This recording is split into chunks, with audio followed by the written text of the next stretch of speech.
সোমবারের পর মঙ্গলবার ফের ভোররাতে সিকিমের 10 নম্বর জাতীয় সড়কে ধস নামলো, আর যার জেরে বাংলা এবং সিকিমের মধ্যে যোগাযোগ বিচ্ছিন্ন হয়ে পড়েছে।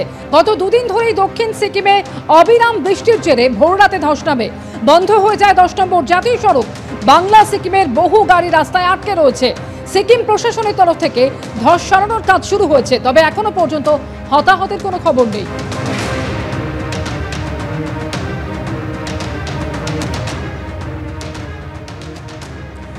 বৃহস্পতি শুক্রবার দক্ষিণবঙ্গে বিক্ষিপ্ত বৃষ্টির পূর্বাভাস। 15, 16 এবং 17 জুন দক্ষিণবঙ্গের সমস্ত জেলায় বৃষ্টির পূর্বাভাস।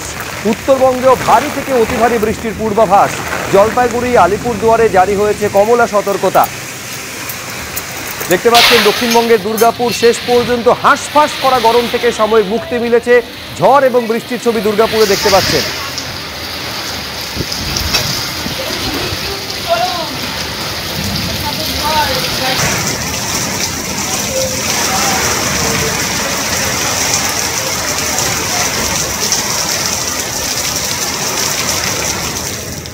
তেরো তারিখে সাউথ বেঙ্গলের আপনার ওই একই অবস্থা। হাওড়া, হুগলি, কলকাতা এবং নর্থ 24 পরগনা বাদ দিয়ে বাকি সবকটি জেলাতে আইসোলেটেড রেনফল হওয়ার সম্ভাবনা আছে।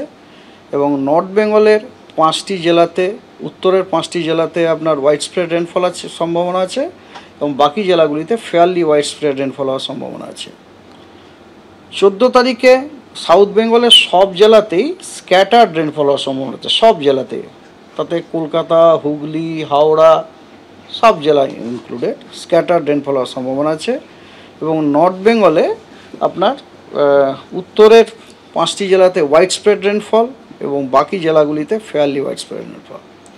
15, 16, 17 এই 3 দিনই কিন্তু সাউথ বেঙ্গলের সবকটি জেলাতেই ফেয়ারলি হোয়াইট স্প্রেড রেনফল হওয়ার সম্ভাবনা আছে। এবং নর্থ বেঙ্গলের উত্তরের 5টি জেলাতে হোয়াইট স্প্রেড, বাকি জেলাগুলিতে ফেয়ারলি হোয়াইট স্প্রেড রেনফল হওয়ার সম্ভাবনা আছে। তার মানে আজ today I think relatively better news as compare to yesterday. ঝড়ে লন্ডভন্ড বাঁকুড়ার বর্জরা, ক্ষতিগ্রস্ত একের পর এক কাঁচা বাড়ি, দোকান। বিকেলে বর্জরায় প্রবল ঝড় বৃষ্টি হয়। দেজুরি গ্রামের বহু বাড়ি ক্ষতিগ্রস্ত হয়েছে, দেখতে পাচ্ছেন সেই ছবি। ভেঙে পড়েছে গাছ। সন্ধ্যের ঝড়ে ক্ষতিগ্রস্ত এলাকা পরিদর্শন করেন স্থানীয় বিধায়ক।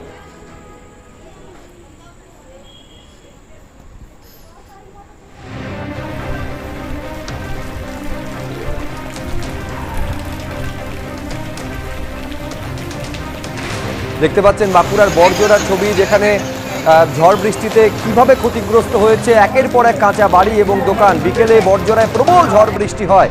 মূলত যে সমস্ত কাঁচা বাড়ি ছিল বা টিনের ছাদ দেওয়া বাড়ি ছিল, সেগুলো এইভাবেই ভেঙে চুরে গিয়েছে।